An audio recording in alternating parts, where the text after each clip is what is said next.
ଜୟ ଜଗନ୍ନାଥ। ତନ୍ମୟ ଓଡ଼ିଆ ବ୍ଲଗ୍ସର ଆଉ ଗୋଟେ ନୂଆ ପ୍ରେସ୍ ଭିଡ଼ିଓରେ ଆପଣମାନଙ୍କୁ ସ୍ୱାଗତ। ତ ଆଜି ହେଉଛି ପବିତ୍ର ରଥଯାତ୍ରା। ତ ଆପଣମାନେ ଦେଖିପାରୁଥିବେ କେମିତି ବହୁତ ଜୋରରେ ଭିଡ଼ ଲାଗିଛି। ତ ଏଇଟା ହେଉଛି ଆମର ଠାକୁରଗଡ଼ରେ।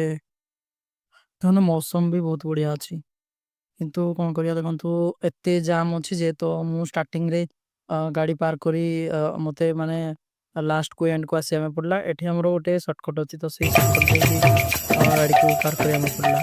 ତ ଆପଣମାନେ ଜଗନ୍ନାଥଙ୍କୁ ଡାଇରେକ୍ଟଲି ଦର୍ଶନ କରିପାରୁଥିବେ। ତ ପୁଣି ଆଉ ଥରେ ସମସ୍ତଙ୍କୁ କହିବି ଜୟ ଜଗନ୍ନାଥ। ତ ଆପଣମାନେ ନିଶ୍ଚୟ କମେଣ୍ଟରେ ଜୟ ଜଗନ୍ନାଥ ଏମିତି ଦିଅନ୍ତୁ। ଆଉ ଦେଖନ୍ତୁ ଏମିତି ଭିଡ଼ ଅଛି ତ ଭିଡ଼ିଓ ବନେଇବା ପାଇଁ ବି ଟାଇମ୍ ହେଉନି। ତ ଏପଟେ ଦେଖନ୍ତୁ ବହୁତ ଗୁଡ଼ିଏ ପୁଲିସ ଫୋର୍ସ ମଧ୍ୟ ଲାଗିଛି ତ ଭିଡ଼କୁ କଣ୍ଟ୍ରୋଲ କରିବା ପାଇଁ, ଏବଂ ରଥ ଟଣାରେ ମଧ୍ୟ ବହୁତ କିଛି ଅଘଟଣ ଘଟେ। ତ ସବୁ ବର୍ଷ ଠାକୁରଗଡ଼ରେ ଆପଣମାନେ ଯଦି କେବେ ଆସିଥିବେ ତାହେଲେ ଜାଣିପାରିବେ। ତ ଏଇଟା ହେଉଛି ପ୍ରଭୁ ଜଗନ୍ନାଥଙ୍କ ରଥ। ତ ତାପରେ ଆଗରେ ଅଛି ପ୍ରଭୁ ବଳଭଦ୍ରଙ୍କ ରଥ, ଆଉ ତା ପୁରା ଆଗରେ ଅଛି ମା ସୁଭଦ୍ରାଙ୍କ ରଥ। ତ ଚାଲନ୍ତୁ ଆଗକୁ ଆଗକୁ ବଢ଼ିବା। ତ ଏବେ ଦେଖନ୍ତୁ ସେଠି ଅଛି ବୋଧେ ମା ସୁଭଦ୍ରାଙ୍କ ରଥ। ତ ସେଟାକୁ କେବଳ ଆମର ଲେଡ଼ିଜ୍ ମାନେ ଯେଉଁମାନେ କି ମହିଳା ମଣ୍ଡଳୀ ତ ସେଇ ରଥକୁ ଟାଣନ୍ତି। ତ କିନ୍ତୁ ଅଲଗା ଦୁଇଟି ରଥ ଆମର ସମସ୍ତେ ମାନେ ପୁରୁଷର ଲୋକ ଟାଣନ୍ତି, ଯେହେତୁ ସେଗୁଡ଼ା ବହୁତ ମାନେ ଭିଡ଼ ରୁହେ। ତ ସେଥିପାଇଁ ତ ପୁରୁଷ ଲୋକ ହିଁ କେବଳ ଆଲାଉଡ଼ ସେଇ ରଥକୁ ଟାଣିବା ପାଇଁ, ଏବଂ ମା ସୁଭଦ୍ରାଙ୍କ ରଥକୁ ମହିଳା ମାନେ ହିଁ ଆଲାଉଡ଼ ଅଛନ୍ତି, ଯେହେତୁ ଗହଳି ଅଛି, ବହୁତ କିଛି ମାନେ ଅଘଟଣ ବି ଘଟୁଛି। ତ ଏମିତି କରିପାରୁଥିବେ କିଛି ଅଘଟଣ ଘଟି ନାହିଁ। ତ ଏ ବର୍ଷ ମାନେ ବହୁତ ସେଫଲି ରଥଯାତ୍ରାଟି ପାଳନ ହେଉଛି।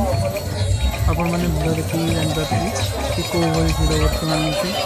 ତ ଆଗରେ ଦେଖନ୍ତୁ ତାଙ୍କର ଏଠି ପ୍ରୋଗ୍ରାମ୍, ବହୁତ ସାରା ପ୍ରୋଗ୍ରାମ୍ ଅଛି। ତ ସେପଟେ ସେମିତି ତାଙ୍କର ସାଂସ୍କୃତିକ କାର୍ଯ୍ୟକ୍ରମ ଚାଲିଛି। ଏବଂ ଏଠି ନର୍ମାଲି ଯେମିତି ଆମର ଅବଢ଼ା ବିତରଣ ହୁଏ, ସବୁକିଛି ତାର ଆଖପାଖରେ ସବୁ ଚଉଡ଼ି ଚାଲିଛି। ତ ଆପଣମାନେ ଆସିଲେ ନିଶ୍ଚୟ ବୁଲିବେ। ତ ଏବେ ଦେଖନ୍ତୁ ଆପଣମାନେ ମଧ୍ୟ ଏନ୍ଜୟ କରନ୍ତୁ। ମାନେ ମୁଁ ଭିଡ଼ିଓ ବନେଇବା ପାଇଁ ବହୁତ ମାନେ ମୁସ୍କିଲ ହେଇଯାଉଛି, ଏଠି ଏତେ ଗହଳି ମୁଁ ଭିଡ଼ିଓ ବି ବନେଇ ପାରୁନି। ମୋବାଇଲକୁ ଉପରକୁ ଟେକି ଦେଇଛି, ତାପରେ ମୁଁ ସେମିତି ଚାଲି ଯାଉଛି।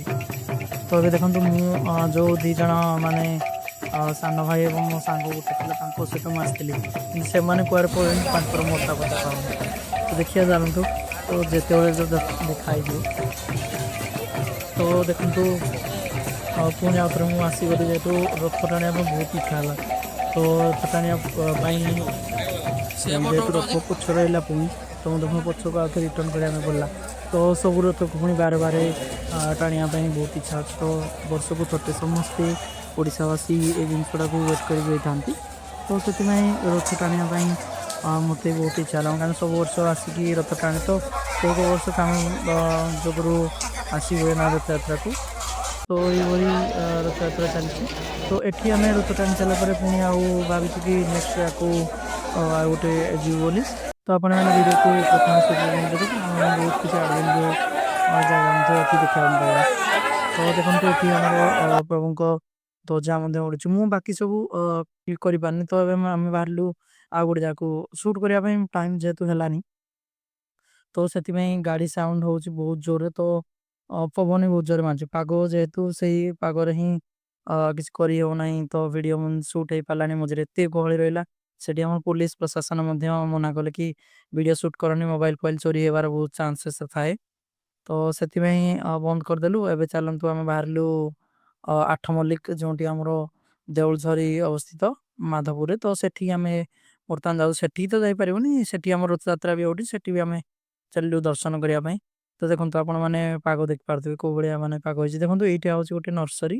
ତ ଆପଣମାନଙ୍କର ଯେକୌଣସି ବି ଗଛ ମାନେ ଚାରା ଦରକାର ହେଉଛି। ତାପରେ ଦେଖନ୍ତୁ ଏଠି ଆମର ଆଠମଲ୍ଲିକର ଘଞ୍ଚ ଜଙ୍ଗଲ ଷ୍ଟାର୍ଟ ହେଇଗଲା। ତ ଏଇଟା ଦେଖନ୍ତୁ ଆମର ଗୋଟେ ଘାଟି, କିନ୍ତୁ ପୂର୍ବରୁ ଯେଉଁଟା ଆମର ଏଇଟା ସବୁଠୁ ବଡ଼ ଘାଟି ଥିଲା, ଯେଉଁ ଘାଟିର ନାଁ ହେଉଛି ଯେଉଁଟା ଆମର କି ଝରଝରି ଘାଟି ନାଁରେ ନାମିତ। ତ ଏଗୁଡ଼ା ଦେଖନ୍ତୁ ପାଗ ଦେଖନ୍ତୁ, ୱେଦର ଦେଖନ୍ତୁ, ମାଉଣ୍ଟେନ୍ ଦେଖନ୍ତୁ କେଉଁ ଭଳିଆ ସୁନ୍ଦର ମାଉଣ୍ଟେନ୍ ଅଛି। ତ ଏଇଟା ମାନେ ସବୁଠୁ ମାନେ ପିସ୍ ପ୍ଲେସ୍। ତ ଆପଣମାନେ ନିହାତି ଥରେ ଲାଇଫ୍ରେ ଆସିକି ଭିଜିଟ୍ କରନ୍ତୁ ଦେଉଳଝରି। ତ ସେଠି ଯିବା ବାଟରେ ଏଇ ରାସ୍ତାରେ ଆପଣମାନଙ୍କୁ ବହୁତ ସାରା ଆଡ଼ଭେଞ୍ଚରସ୍ ଦେଖନ୍ତୁ ଏଠି ଗୋଟେ ଆମର ଛୋଟ ନଦୀ ଟାଇପ୍ର ଗୋଟେ ଯାଉଛି, ନାଳ ନଦୀ ତ ନୁହଁ ନାଳ, ତ ସେଇଟା ଡାଇରେକ୍ଟଲି ଆମର ମହାନଦୀରେ ମିଶୁଛି।